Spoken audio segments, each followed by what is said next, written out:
기도 안 하실 거예요? 예, 우리 허스 오양가 학교입니다. 위에서 꼭 기도 많이 해주시기 바랍니다. 오늘 우리에게 주실 하나님의 말씀은 요한복음 7장 14절부터 24절까지입니다. 신약성경 155면 요한복음 7장 14절부터 24절입니다. 우리 한 절씩 읽겠습니다. 이미 명절의 중간이 되어 예수께서 성전에 올라가사 가르치시니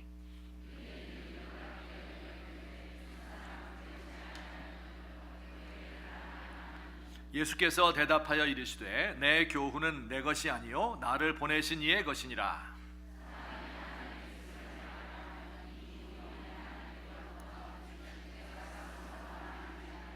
스스로 말하는 자는 자기 영광만 구하되 보내신 이의 영광을 구하는 자는 참되니 그 속에 불의가 없느니라.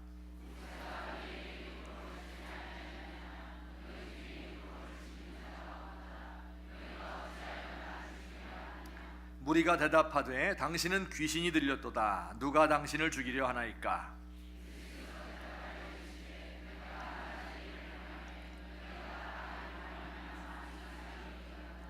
모세가 너희에게 할례를 행했으니 그러나 할례는 모세에게서 난 것이 아니요 조상들에게서 난 것이라. 그러므로 너희가 안식일에도 사람에게 할례를 행하느니라.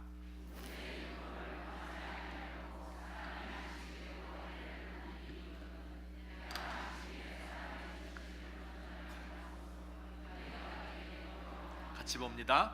외모로 판단하지 말고 공의롭게 판단하라 하시니라. 아멘. 봄철이 되면 야생 오리들은 북쪽으로 먹이를 찾아서 이동을 합니다.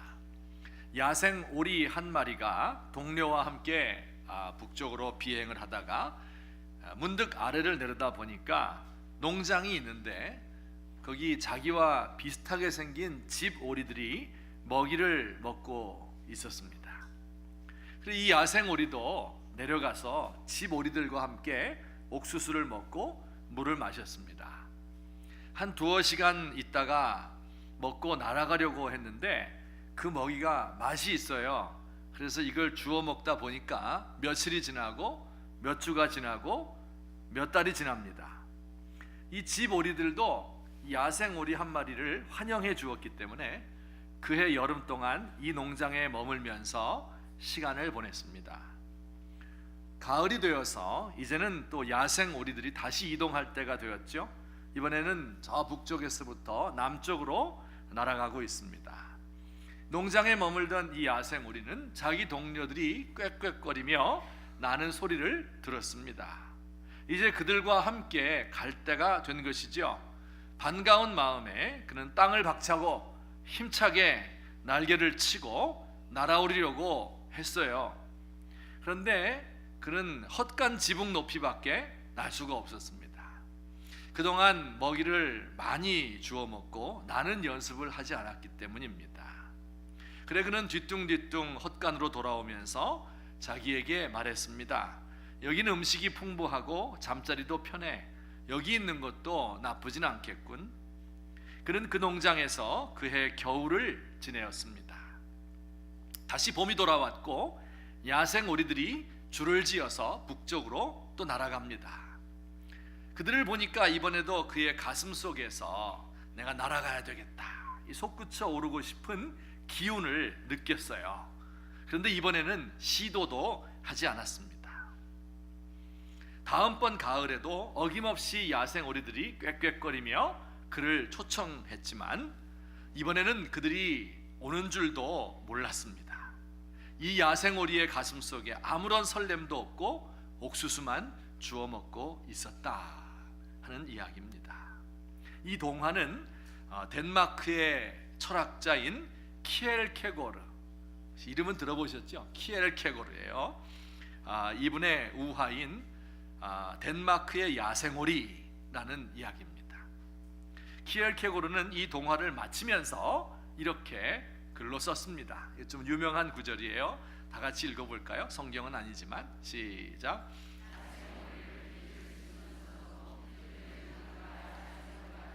야생 오리를 길들일 수는 있어도 길들여진 오리가 야생 오리가 되는 법은 없다, 이렇게 말을 했습니다. 키엘케고르가 이 우화를 통해서 말하고자 한 것이 무엇일까요? 그는 그 당시에 19세기 말에 덴마크 교회, 루터 교회인데 그 교회를 비판하기 위해서 이 동화를 쓴 거였습니다. 야생 오리는 하늘을 날아다니는 자유로운 하나님의 사람들, 교회의 원래 모습을 가리키는 것이지요. 하늘을 날아야 하는 그 오리가 이 땅에 살면서 주인이 주는 좋은 먹이를 먹고 물을 마시고 안전하게 보호받으며 살다 보니까 하늘을 나는 법을 잊어버렸습니다. 날고 싶지만 날 수 없는 존재가 되었고, 나중엔 날아오르려는 시도도 하지 않고 마침내 하늘이 있는 줄도 모르고 땅만 바라보며 살게 됩니다. 그러다가 살이 찌고 결국은 주인의 밥상에 오르게 된다는 슬픈 이야기입니다. 덴마크 교회와 성도들이 바로 이런 모습으로 변했다는 거예요. 설교자들은 이 땅에서 잘 사는 법을 가르치고, 목회자는 공무원으로 전락을 하고, 교단은 교권 싸움에 물들고 세상의 권력자들과 야합하고, 성도들은 세상의 삶에 만족하고 안주하고 있었던 것입니다. 살아있는 기독교의 모습이 아니라 죽은 종교가 되어버렸던 19세기 말 덴마크 교회를 그가 키엘케고르 이렇게 비판을 하고 있는 것입니다. 이 키엘케고르의 동화인 덴마크의 야생 오리를 읽다 보니까 생각나는 또 하나의 교회가 있습니다. 그것은 바로 예수님 시대 종교의 중심지였던 예루살렘 종교인들의 모습이었습니다. 이 사람들도 오랫동안 교회를 형성하고 그리고 하나님을 섬긴다고 했는데, 마치 그들의 모습이 길들여진 이 오리의 모습과도 같았던 것입니다. 마치 키엘케고르가 그 당시 덴마크 국가교회를 비판하니까 그 가만히 있겠습니까? 이런 동화를 써서 막 비판하는데 반대를 받았겠죠. 박해를 받았죠. 예수님도 예루살렘 종교인들과 갈등 관계에 있습니다. 예수님은 예루살렘 종교인을 하나님과 관계없는 죽은 종교다 이렇게 이야기를 했고요, 이들은 이렇게 말하는 예수님을 죽이려고 했어요. 그래서 이제 예수님과 이들과의 논쟁하고 투쟁하는 장면이 많이 등장을 하는데, 이 7장에서는요 예수님이 유대인들 예루살렘에 있는 죽은 종교에 대해서 비판하니까 이들이 예수님에게 반박을 하는 거예요. 이렇게 예수님을 비난했습니다. 우리 7장 15절 말씀 우리 다 같이 시작. 이 사람은 이렇게 말했어요. 이 사람은 배우지 아니하였거늘 어떻게 글을 아느냐? 예수님이 어느 랍비 학교에서 공부했느냐, 어느 랍비 밑에서 배웠느냐 하는 질문이지요. 어느 학교를 나왔는가 혹은 어떤 사람 밑에서 배웠는가 하는 것은 어떤 사람의 정체성을 설명할 때 아주 중요한 부분이에요. 특히 우리나라에서도요. 그래서 여러분 총선 때나 아니면 공직자에 누가 올라가고 이렇게 될 때 소개할 때는요 반드시 뭐가 나와요? 어느 학교에서 어떤 전공을 했다 이렇게 쓰지 않습니까? 직장에 들어가려면 이력서를 쓰죠. 그러면 그 이력서에 중요한 게 뭐예요? 학력란이죠. 거기에 좋은 학교를 써넣기 위해서 이 아이들이 열심히 공부하고 있습니다. 심지어는요 남편이나 아내를 고를 때도 어느 학교를 나왔는지부터 보는 것을 볼 수 있습니다. 특별히 선생님이나 목사나 교수와 같이 가르치는 사람의 경우는 어디서 공부했는지가 좀 더 중요하지요. 목사의 경우에 총신을 나왔느냐, 장신을 나왔느냐, 감신을 나왔느냐, 백석신학대학원을 나왔느냐 이런 걸 따지는 거예요. 그래서 인가받지 못한 작은 학교에서 공부했다 하면 무시하죠. 또 이름 없는 작은 교단에서 안수받았다 이렇게 하면 교회에 뽑히지도 않습니다. 여러분, 예수님은 그 당시에 유명한 학자들 밑에서 공부한 적이 없습니다. 그러니 이들이 이런 질문을 던지는 이유가 무엇일까요? 예수님이 어디서 배운지도 모르는 이런 사람인데, 그 근본이 어딘지도 모르는데 예수님의 가르침에는 아무런 권위도 없다, 너희들 그거 믿지 말아라, 이렇게 하기 위해서 예수님에게 이런 질문을 한 거예요. 배우지 않았는데 어디서 글을 배웠느냐, 어떻게 글을 아느냐. 옛날에는 우리가 이런 사람들을 가리켜서 이렇게 말했어요. 이거 어디서 굴러먹던 개벽닭이야. 들어보셨습니까? 이렇게 얘기했고, 요즘에는요 듣보잡이다 그렇게 말하면, 듣보잡, 듣도 보도 못한 잡놈이다 그런 뜻이에요.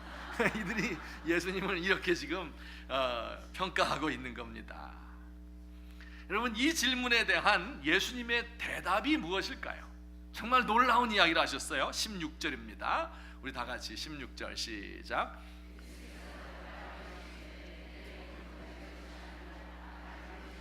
네, 이렇게 말했어요. 내 교훈은 내 것이 아니요 나를 보내시니 곧 하나님의 것이다.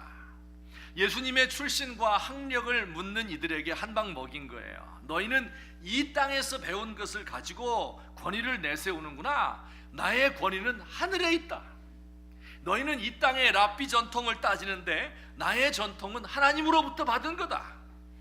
어떤 신학교에서 공부하고 어떤 교단에서 안수받았느냐, 지금 그걸 묻고 있는 모양인데, 나는 하늘 학교에서 공부하고 하늘 교단에서 안수받았다. 너희는 이 땅에 길들여진 오리와 같은 죽은 종교 지도자들이고 나는 하늘을 나는 야생오리다. 이렇게 예수님께서 그들에게 대답한 겁니다. 예수님은 자신이 하늘로부터 그 가르침이 하늘로부터 온 것이다 이렇게 대답하시면서 하늘로부터 온 가르침의 특징들을 몇 가지 말씀하셨어요. 그 당시 예루살렘 유대인들의 종교가 왜 죽은 종교인지, 그리고 진짜 살아있는 하나님의 가르침은 어떤 특징을 가지고 있는지 하는 것을 예수님이 말씀하셨어요. 자, 그러니 오늘 이 설교는 여러분이 주의 깊게 잘 들으셔야 될 거예요. 여러분, 예수님은 그 당시 예루살렘 유대인의 가르침을 비판하고 있는데, 가만히 들어보면 그 비판이 꼭 오늘날 우리 한국교회, 한국 성도들의 잘못을 지적하고 있는 것이기 때문에 그렇습니다. 여러분, 우리 성도님들이 오늘 이렇게 교회에 나온 이유가 무엇입니까? 하늘의 말씀을 듣기 위해서 왔죠.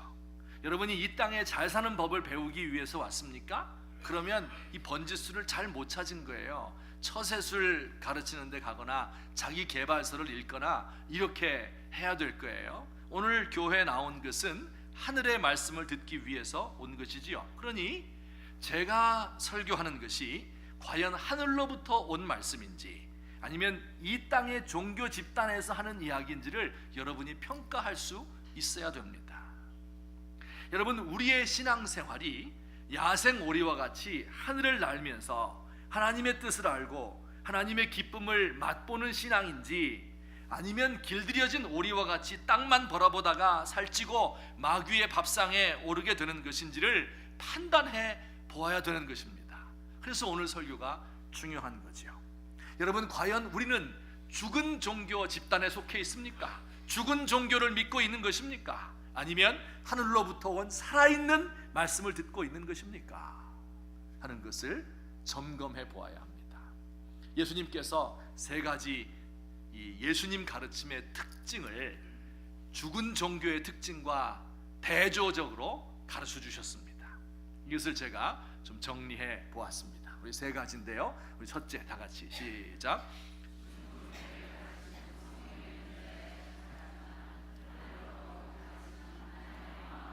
죽은 종교의 가르침은 성경의 문자에 집착하지만 하늘로부터 온 가르침은 하나님의 마음을 이해한다. 여러분, 성경의 글자가 중요합니까? 중요하지 않습니까? 중요하죠. 당연히 하나님이 우리에게 주신 말씀이니까. 하지만 더 중요한 것은 그 말씀의 배후에 있는 이 말씀을 쓰신 분의 의도이고 그의 마음입니다. 죽은 종교는 이 글자에 집착을 하고, 살아있는 종교는 하나님과 교통하면서 하나님의 마음을 읽으려고 하는 겁니다. 여러분, 예수님께서 이렇게 유대인들, 예루살렘에 있는 이 종교 집단들로부터 박해를 받게 된 그 동기가 어디 있는 줄 아십니까? 그것은요, 요한복음 지금 7장이잖아요. 우리가 5장에 가면 예루살렘에서 예수님이 38년 된 병자를 고쳐주었어요. 기억하십니까? 한 2달쯤 전에 제가 설교했는데요. 기억하세요? 고치신 후에 예수님이 말씀했어요. 너는 이제 나았으니까 내 침상을 들고 걸어가라. 그래서 이 사람이 침상을 들고 걸어가는데 그때가 마침 안식일이었습니다. 유대인들이 안식일을 철저하게 지키고 일하지 말라고 그랬거든요. 그런데 이 사람이 침상을 들고 걸어가는 거예요. 너 누가 이거 들고 걸어가라고 그러느냐? 나를 고쳐준 예수님이 들고 가라고 했습니다. 아니, 그 예수란 작자가 주일날, 이 안식일날 너를 고쳐주기까지 했단 말이야? 안식일에 일하지 말라고 했는데 침상을 들고 가는 너도 나쁜 놈인데 그 침상을 들고 가라고 한 사람, 또 고쳐주어서 병으로부터 일으켜준 그 일한 거니까 그 잘못된 거다, 이렇게 하며 예수님을 박해하기 시작했습니다. 여러분, 안식일이 뭡니까? 안식일의 의미가 뭐예요? 하나님이 천지를 엿새 동안 창조하시고 7일째 쉬셨잖아요. 그래서 그날 우리도 쉬면서 그 하나님을 기억하고 하나님의 구원을 기뻐하고 하나님께 예배하는 거예요. 그러니 그 안식일은요, 생명이 넘치는 날입니다. 그날은 병을 고쳐주는 게 당연한 거예요. 죽은 사람을 살게 해야 되는 겁니다. 안식일의 의미를 더 잘 드러내는 일을 예수님이 지금 하고 계신 거예요. 당연히 안식일에는 병을 고치고 사람을 살리고 몸을 건강하게 더 많이 해야 됩니다. 이 유대인들이, 예루살렘에 사는 종교인들이 안식일에 일하면 안 된다 하는 문자에 매여서 안식일의 참 의미가 무엇인지, 하나님의 마음이 무엇인지 이것을 이해하지 못했던 겁니다. 이게 죽은 종교가 그래요. 이 한국 교회에서도 일요일 썬데이를 주일날이다 이렇게 부르죠. 롤스데이다, 주의 날이다 이렇게 부르고, 혹은 기독교인의 안식일이다 이렇게 불러서 오랫도록 지켜왔습니다. 마치 유대인들이 안식일을 지키는 것처럼, 안식일은 사실 토요일인데 우리는 주일을 지키며 그날 정말 철저하게 하나님 앞에 바쳐진 거룩한 날로 지켜왔습니다. 안식일을 지키는 것은 참 좋은 일이죠. 주일을 지키는 것도 좋은 일입니다. 그런데 그 의미를 모르고 문자적으로 지키면 하나님의 뜻과 어긋나게 되는 경우가 많습니다. 예를 하나 들어드리면, 한국교회 지도자들 가운데 박윤선 박사님이라는 분이 계십니다. 이분은요, 일제강점기 때 신사참배 반대 운동을 하면서 많은 고초를 겪은 분입니다. 그리고 해방이 되었어요. 그리고 해방된 후에는 정화운동을 벌였습니다. 정화라는 게 뭘까요? 깨끗하게 한다. 뭘로부터 깨끗하게 해요? 신사참배했던 죄로부터 깨끗하게 하기 위해서 회개운동을 하며 외쳤던 거예요. 너무 당연하지 않아요? 죄 지었으니까 회개해야지요. 그런데 신사참배했던 그 사람들이 박윤선 박사님을 비롯한 그의 동료들을 박해했습니다. 그래서 부산의 고려신학교라는 곳에 이제 그 정화운동의 본거지가 되었고요. 거기에서 12년 동안 교장직을 맡으면서 그 정화운동의 중심에 선 위대한 신학자이고 신앙인이었어요. 이름이 누구라고요? 박윤선 박사님. 우리나라에서 이 신앙의 위인들 몇 명을 꼽을 때 꼭 들어가는 분입니다. 그가 이제 심우하던 그 학교에 스푸너라고 하는 미국 선교사님이 한 5년 동안 봉사했어요. 그리고 이제 본국으로 안식년을 맞아서 떠나가게 되었습니다. 그 학교에서 봉사를 했고 또 아주 가까웠던 사이였기 때문에 배웅을 해야 되지 않겠어요? 근데 원래는 그 배가 군함을 타고 떠났는데요, 그 배가 금요일 날 떠나기로 되어서 목요일 날 성별 예배를 드리려고 했는데 그 일정이 변경되었어요. 군함이기 때문에 또 이게 다 감춰져 있습니다. 그러다가 주일날 아침에 떠나게 되었다 하는 연락을 그가 받게 된 겁니다. 스푸너 박사는 이미 가서 배에 올라타 있고 이제 박윤선 박사님이 배웅 인사를 하러 가는 겁니다. 근데 주일날인데 바쁘니까 택시를 타고 군함이 있는 항구까지 갔습니다. 그런데 군함에 올라타려고 하다 보니까 어때요? 그 시간이 좀 수속하는데 걸리지 않습니까? 미군 부대 들어가려면 시간 걸리죠. 그래서 시간이 좀 한 두어 시간 지체됐기 때문에 원래는 배웅을 하고 나서 교회에 가서 예배를 드리려고 했는데 가까운 곳에 가서 예배를 못 드리게 되었습니다. 그래서 이 스푸너 박사와 둘이 간략하게 송별 예배를 드리고 집으로 돌아갔어요. 자, 그런데 이 일이 교계에 알려져서 큰 파문이 일게 되었습니다. 우선 중요한 것은 주일날 왜 택시를 탔느냐 하는 겁니다. 돈을 사용했다. 주일날 일하지 말라고 했는데 너 일하지 말아야 되는 거 당연하지만 왜 딴 사람 일 시켰느냐, 이 얘기죠. 또 주일날은 공적으로 이렇게 모여서 예배를 드리는 날인데 정식 예배를 드리지 않고 둘이서 이제 사적으로 예배를 드렸잖아요. 그게 잘못된 거다. 그래서 신학교 교장으로서 큰 결격 사유가 생겼다는 거예요. 그러니까 신학교 교장직을 내려놓으라, 이렇게 요구들을 했습니다. 그러니 이 박윤선 박사님이 해명을 했겠죠. 이게 선은 이렇고 후는 이렇게 하려고 했는데 어쩔 수 없이 이렇게 되었습니다, 이렇게 하며 해명을 했음에도 불구하고 결국은 그는 신학교와 교단을 떠날 수밖에 없었어요. 여러분, 안식일을 이렇게 문자적으로 지켰다 하는 것이 어쨌든 우리는 잘 지금 이해가 되지 않고 이렇게까지 해야 될까 하는 생각이 드는데요. 더 나쁜 것이 있어요. 그게 뭐냐면 이 박윤선의 반대파가 그의 정화운동 하는 게 너무 이상주의적으로 하니까, 하나님 뜻대로 하려고 하니까 이걸 싫어했던 거예요. 그래서 이 박윤선을 교장직에서 몰아내고 우리가 학교를 차지하고 교권을 받아야 되겠다, 이렇게 노리고 있던 차에 이 사건이 일어난 거예요. 그러니까 옳다구나 하고 그에게 주일 성수 위반했다 하는 죄를 물어서 그를 몰아낸 것입니다. 여러분, 이게 죽은 종교의 특징이에요. 자기의 욕망을 위해서 문자를 따와가지고 이거 사람에게 뒤집어 씌워서 그를 몰아내는 겁니다. 살아있는 가르침은 어때요? 문자에 집착하는 것이 아니죠. 살아있는 하나님과의 관계가 중요한 거죠. 물론 글자가 안 중요한 게 아닙니다. 여러분, 율법을 그러면 함부로 여겨라, 그런 거 아니에요. 율법의 조문도 중요하지만 그것의 배후에 있는 그 율법을 말씀하신 하나님의 마음을 알고 그와의 관계를 소중히 여기고 늘 그와 기도하는 가운데에서 하나님의 뜻이 무엇일까 하는 진리를 더 밝히 드러내게 되는 것, 이것이 살아있는 종교가 성경을 대하는 모습입니다.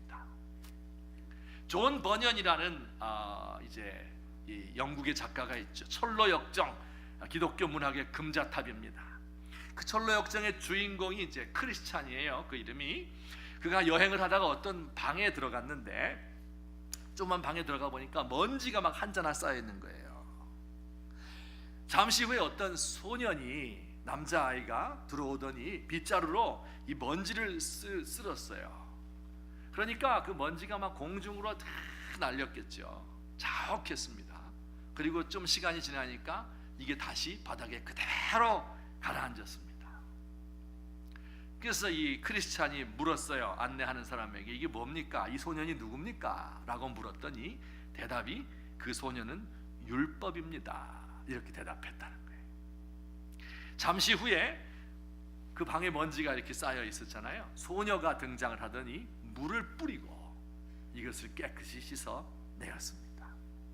안내자에게 또 물었어요. 그 여자아이는 누굽니까? 그는 바로 은혜입니다, 이렇게 대답을 했다는 거예요. 여러분, 우리가 문자적으로 성경을 가지고 사람들에게 법을 적용하려고 하면 먼지만 일어나는 것이지요. 서로 비난하고 서로 손가락질을 하다가 끝나는 겁니다. 그 문제가 해결됩니까? 해결되지 않습니다. 그 먼지가 없어지지 않아요. 먼지 없애려면 어떻게 해야 돼요? 은혜에 물을 뿌려야 되는 겁니다. 우리 조국의 기독교가 성경의 문자에 집착해서 사람들을 비난하지 않고 그 문자를 기록한 하나님과 살아있는 관계를 맺게 되었으면 얼마나 좋을까. 여러분, 우리 성도님들이 날마다 살아서 하나님과 교제하는 거예요. 하나님을 사랑하기 때문에 사람에게 관용하고 그 성경의 참뜻을 알기 위해서 하나님과 늘 기도하며 교통할 수 있는 살아있는 성도들 되시기를 예수님의 이름으로 축원합니다. 우리 교회가 서로를 정죄하고 비난하는 죽은 종교 집단이 되는 것이 아니라 서로를 향해서 마음이 열리고 은혜로 서로를 감싸 안아 줄 수 있는, 하나님의 마음을 이해할 수 있는 예수님 닮은 살아있는 가르침이 우리 가운데 넘치게 되기를 주의 이름으로 축원합니다. 두 번째, 이 죽은 종교와 살아있는 종교의 구별법입니다. 또 다 같이 읽겠습니다. 시작.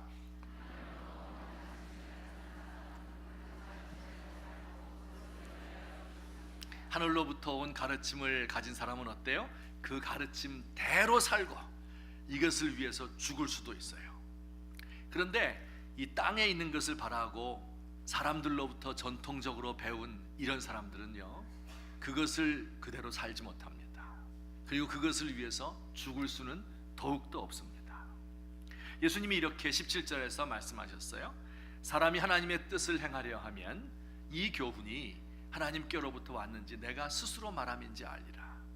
정말 너희가 이 말씀을 제대로 알기 위해서는요, 하나님의 뜻을 행하려는 마음이 있어야 된다. 예루살렘 유대인들은 하나님의 뜻을 진짜 행하고 싶다, 이게 생명의 길이니까 이 길을 꼭 따라가야 되겠다, 그런 마음이 없었던 거예요. 그러니 말은 그럴듯하게 하지만 실천이 없었던 거예요. 이 거짓 종교의 또 하나의 특징입니다. 여러분이 아마 지금쯤은 눈치채셨겠지만 저는 참 신앙이 부족한 사람입니다. 예수를 믿지요. 하지만 확신이 없을 때가 너무 많습니다. 그래서 늘 기도 제목이 하나님 제게 확신을 주십시오. 내가 믿나이다. 나의 믿음 없는 것을 도와주소서 하는 이 간질 걸린 아이의 아버지의 기도가 곧 저의 기도입니다. 확신의 사람이 되게 하여 주옵소서. 그렇게 제가 기도하니까 하나님께서 많은 경우에 저에게 확신을 심어주실 때가 있습니다. 그래서 제가 이렇게 설교도 할 수 있는 것이겠지요.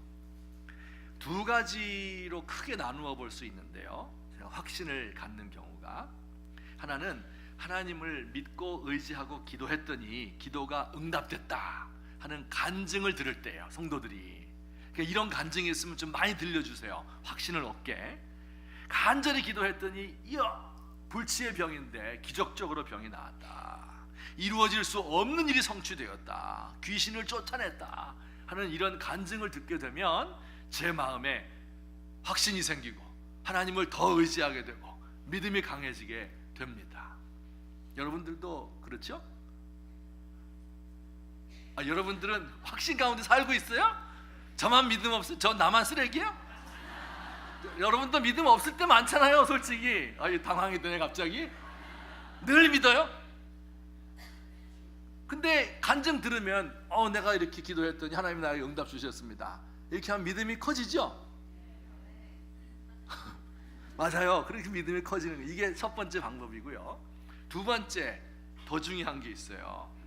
이게 뭐냐면 어떤 사람이 이 말씀을 순종하다가 고난을 당하는데 이걸 감수하는 거예요. 자기를 희생하면서 말씀을 순종하는 겁니다. 자기가 알고 전하는 말씀을 대로 살기 위해서 고난을 감수하는 모습을 볼 때 제 마음에 더 큰 확신이 생깁니다. 이번에 제가 몽골에 가서 한 사나흘 있다 보니까 학교를 세우고 운영한다 하는 일이 정말 어려운 일이구나, 이게 원래 알고는 있었는데 그게 이제 피부에 와서 딱 닿은 겁니다. 그 교장인 이효영 선생님께서, 선교사님이 너무 고생하고 있는 것을 보았어요. 우선 기독교 교육이라고 하는 거, 그 자체가 어려운 거예요. 교육도 어려운 거죠. 근데 기독교 교육이다, 너무나 큰 부담입니다. 해야 할 일이 많죠. 앞으로의 계획도 굉장히 큽니다. 이것을 언어가 통하지 않는 외국에 가서 하는 거예요. 이 몽골 선생님들과 직원들과 관계가 복잡할 거 아니에요. 또 그곳에 있는 부로카 같은 사람들도 있어요. 그럼 막 그 관계가 막 꼬이는 거예요. 막 어려워지는 겁니다. 이분은 신앙적으로 하려고 그러는데 상대는 신앙인이 아닐 때. 또 좀 미안한 말이지만 몽골 타락한 나라입니다. 관리들이 부패했어요. 그러니 그들과 상대해야 될 일이 많잖아요. 교회 같으면야 관리들 상대할 일이 없지만 학교니까 상대해야 될 일이 많잖아요. 그러다 보면은 뭘 해야 돼요? 여러분 아시죠? 상식적으로 부정적인 일도 방법도 해야 되는 거예요. 그런데 이분이 생각을 했어요.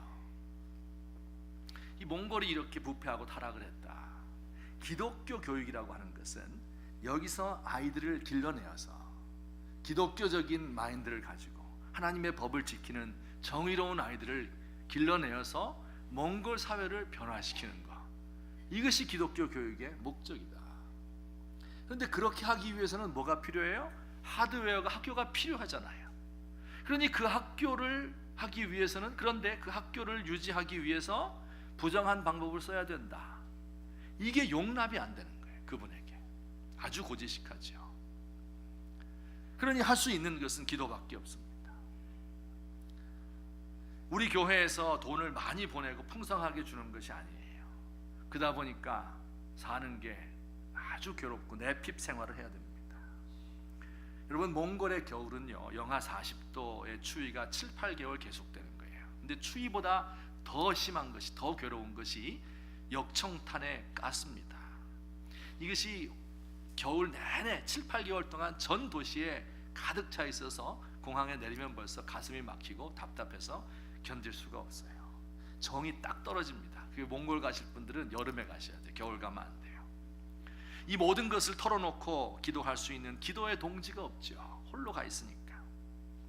그리고 홀로 기도하고 금식하느라고 몸이 상하고 살이 빠지고 얼굴이 검어지고 정신력이 쇠약해진 것을 보았습니다. 한 달 전에는 좀 충격적인 전화를 받고 고혈압으로 쓰러지기까지 했답니다. 여러분, 이런 거예요. 자, 그런데 이게 웬일입니까? 이호영 선교사님 내외분의 이런 고통과 아픔과 고뇌를 제가 옆에서 보면서 제 믿음이 강해지는 것을 느꼈습니다. 무슨 얘기입니까? 여러분, 하나님의 이름 내걸고 비즈니스 하는 사람, 여기에 익숙해져 있다 보니 제 믿음이 온데간데 없는 거예요. 하나님을 바라보는 게 아니에요. 그런데 이렇게 하나님의 이름을 위해서 자기를 희생하는 모습을 보니까 제 믿음이 강해지는 거예요. 이게 진짜구나.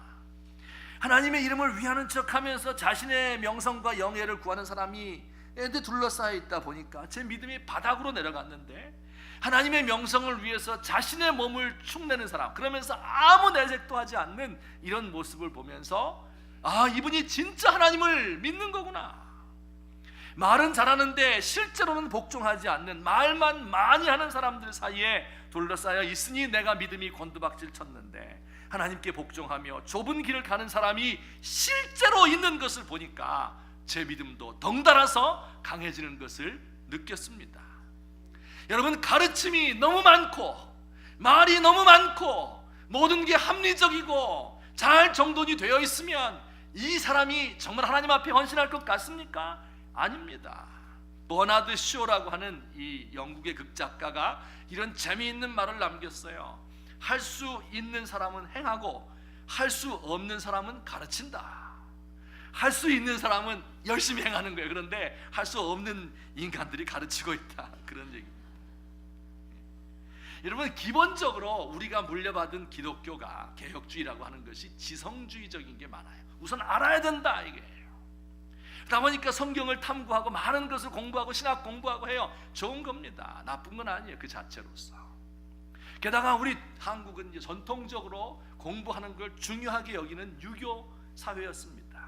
게다가 산업화가 되면서 공부 많이 한 것이, 아는 것이 힘이다, 공부 많이 한 사람이 높은 자리에 올라가는 것을 보았어요. 그렇게 하다 보니까 공부하는 것이, 학벌이 어떤 전통에서 공부하는가 하는 것이, 학위를 가지는 것이 최고의 가치가 되었습니다. 여러분, 그렇습니까?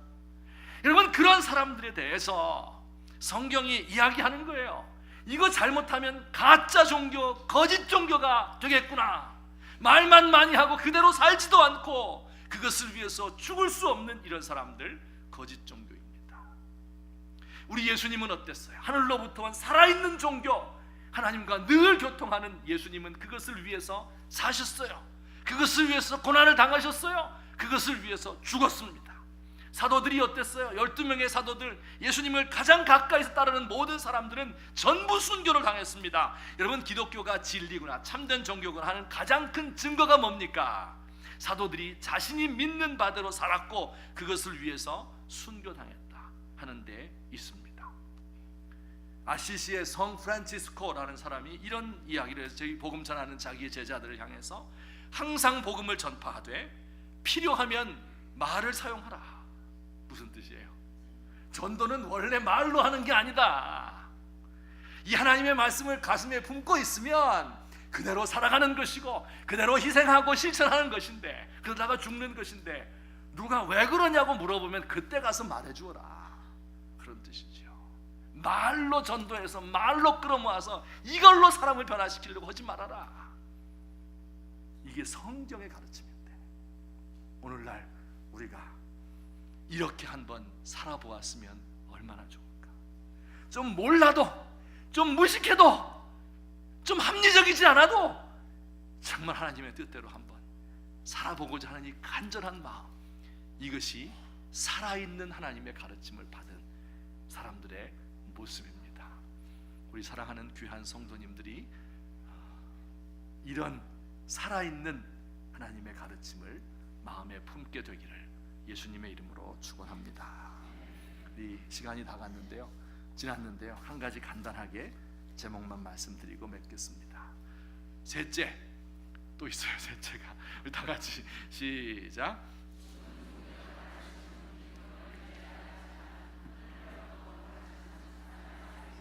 죽은 종교는요, 기득권을 유지하려고 해요. 여러분, 이 사람들이 예수님을 죽이려고 했잖아요.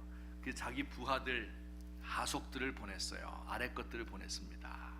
그들이 가서 보니까 예수님이 대단한 분이거든요. 잡아갈 수가 없는 거예요. 그 기세에 눌려가지고 그냥 갔어요. 그랬더니 그냥 욕을 하면서 이렇게 대답했어요. 바리새인들이 대답하되 47절과 49절입니다. 너희도 미혹되었느냐?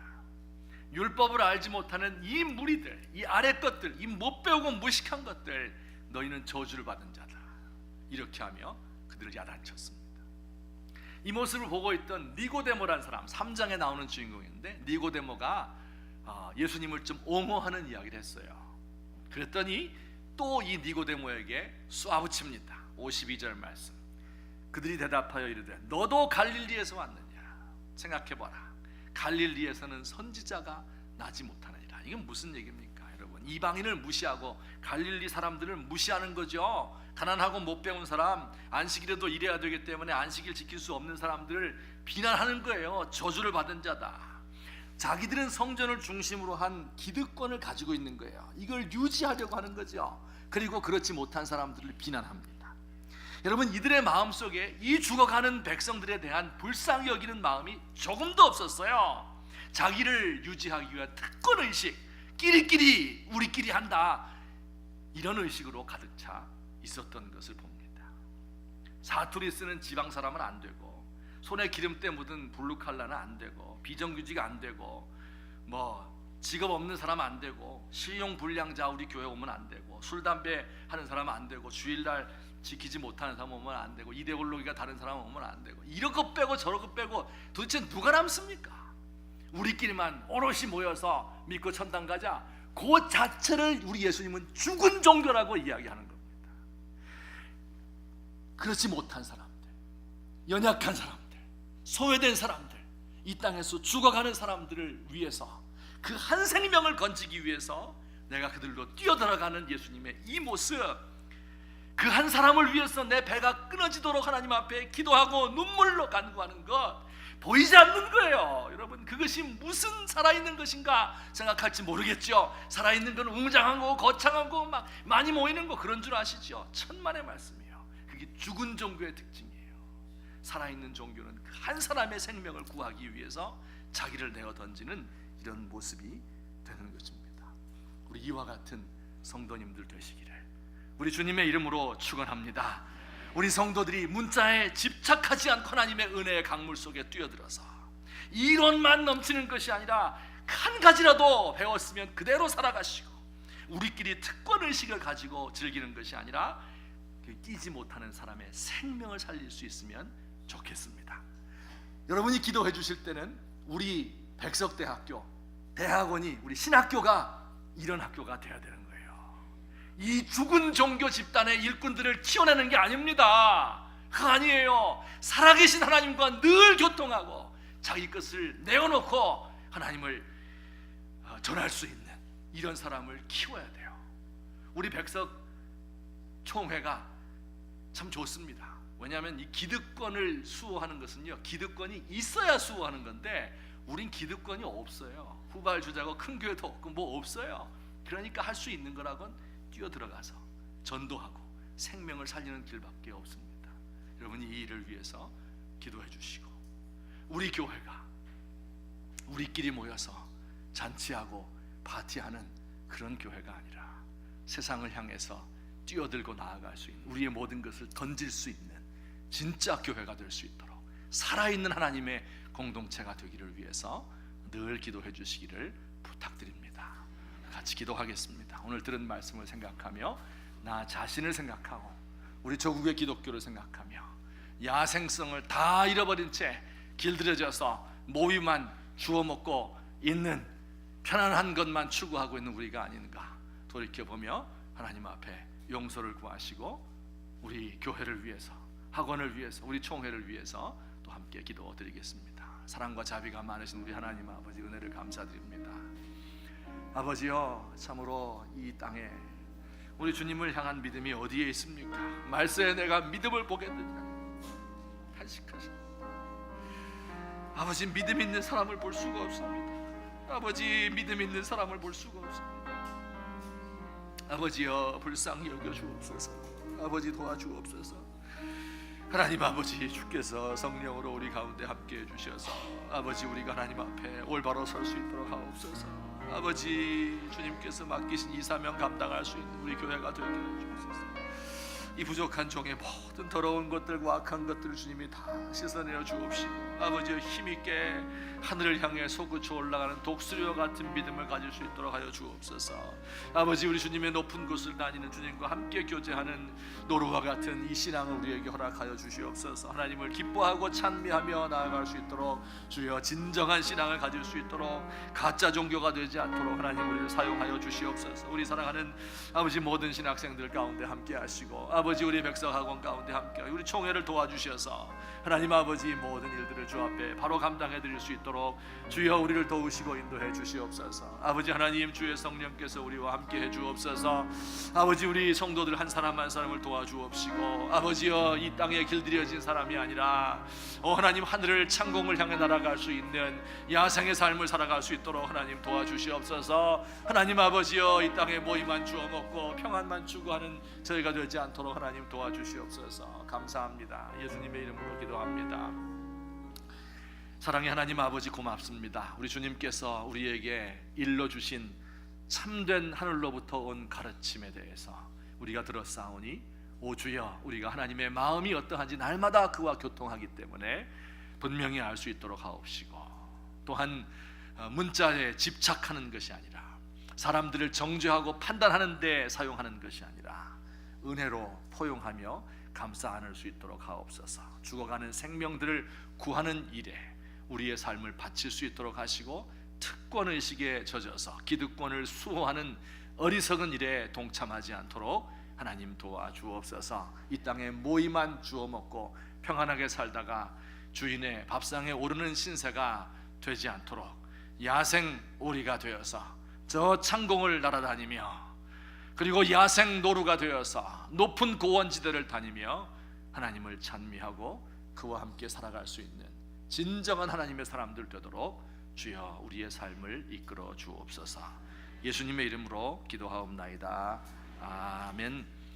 우리 함께 찬송하실 때 좀 불 바꿔서 부릅시다. 491장 저 높은 곳을 향하여 날마다 나아갑니다.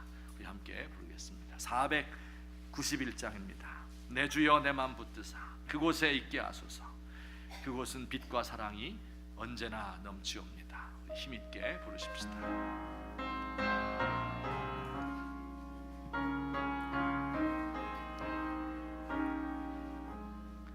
저 높은 곳을 향하여 날마다 나아갑니다. 내 뜻과 정성 모두어 날마다 기도합니다. 내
구름 없는 곳 기쁘고 참된 평화가 거기만 있사옵니다.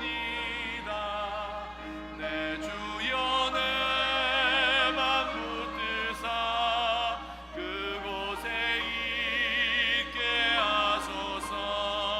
그곳은 빛과 사랑이 언제나 넘치. 우리 다 함께 일어서셔서 험하고 높은 이 길을 싸우며 나갑니다. 다시금 기도하오니 내 주여 인도하소서. 주여 내 맘 붙드사 그곳에 서게 하소서. 그곳은 빛과 사랑이 언제나 넘치옵니다.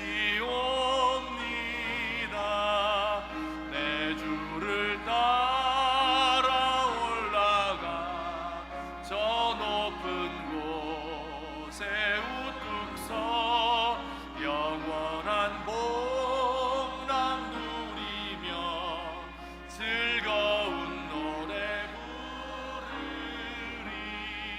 내 주여 내 맘 붙드사 그곳에 있게 하소서.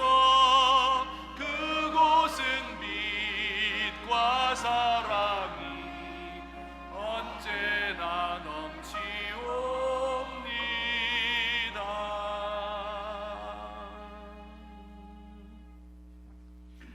사랑과 자비가 무한하신 우리 하나님 아버지, 우리 주님의 은혜를 진심으로 감사드립니다. 오늘 이 시간까지 우리를 사랑으로 인도하시고 지키시며 보호하시고 오늘 이 시간도 하나님 앞에 나와 경배하며 또 예물을 바칠 수 있도록 하시니 감사합니다. 주여, 이 예물을 주님께서 기쁘게 받아 주옵소서.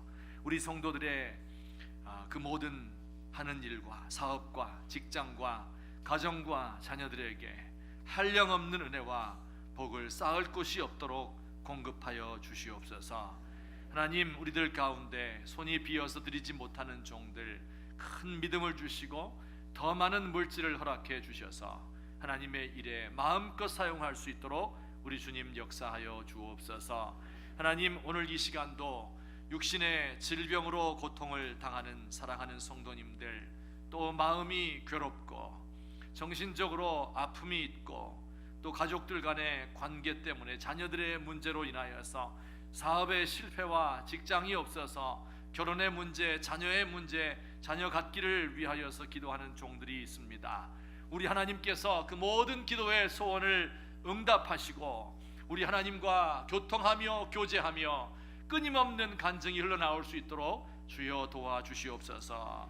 하나님, 참 이 세상 살기 힘들고 고통스럽고 복잡합니다. 우리 하나님이여, 우리에게 은총을 더하시고 굳건한 마음, 확신 가운데 설 수 있도록 도와주셔서 이 험한 세상 주의 뜻을 행하며 넘어지지 않고 살아갈 수 있도록 우리 주님 함께하여 주시옵소서. 오 하나님 아버지여, 우리 성도님들 한 영혼 한 영혼을 붙들어 주옵시고 또한 이곳에서 공부하며 예배하는 모든 신학생들 가운데 주께서 함께해 주셔서 그들이 거짓 종교, 가짜 종교, 죽어버린 종교의 일꾼 되지 않도록 하옵시고 우리 하나님께서 원하시는 살아있는 하나님의 말씀을 선포할 수 있는, 사람의 생명을 소중히 여기고 그들을 살릴 수 있는 하나님의 사람들 많이 배출될 수 있도록 주여 사용하여 주시옵소서.